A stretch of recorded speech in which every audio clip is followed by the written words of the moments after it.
في لحظات في حياة كل واحد فينا بيقف فيها بين الماضي اللي وجعه والمستقبل اللي مستنيه، بس الفرق بين اللي بيكمل واللي بيقف مكانه يا ترى هو بيبص فين؟ لو فضلت تبص وراك عمرك ما هتوصل لقدام.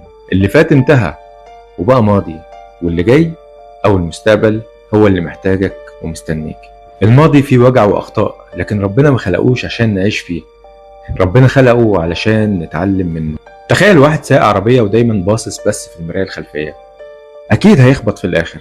وتعالوا احكي لكم قصه شاب انا اعرفه معرفه شخصيه. كان طموح جدا الشاب ده، وبدا مشروع عمره بكل طاقته، لكن المشروع فشل وخسر كل حاجه. قعد شهور في البيت في حاله مزريه جدا، يلوم نفسه ويتكلم عن اللي ضاع، لحد ما في يوم قرر انه ينسى ويبدا من جديد. وبدا من جديد بخبره الماضي وخبره التجربه اللي مر بيها.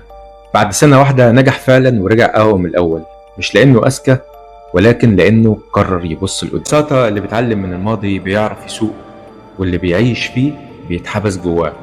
ربنا قال في القرآن الكريم: فإذا عزمت فتوكل على الله. العزم يعني قرار للمستقبل، مش ندم على الماضي. كمان الرسول صلى الله عليه وسلم قال في الحديث معناه: احرص على ما ينفعك واستعن بالله ولا تعجز. وركز في اللي بين ايديك، ربنا يبارك لك في كل خطوة مخلصة حتى ولو كانت صغيرة.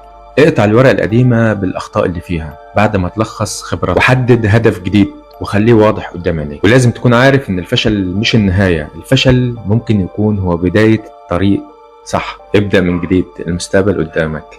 سلام.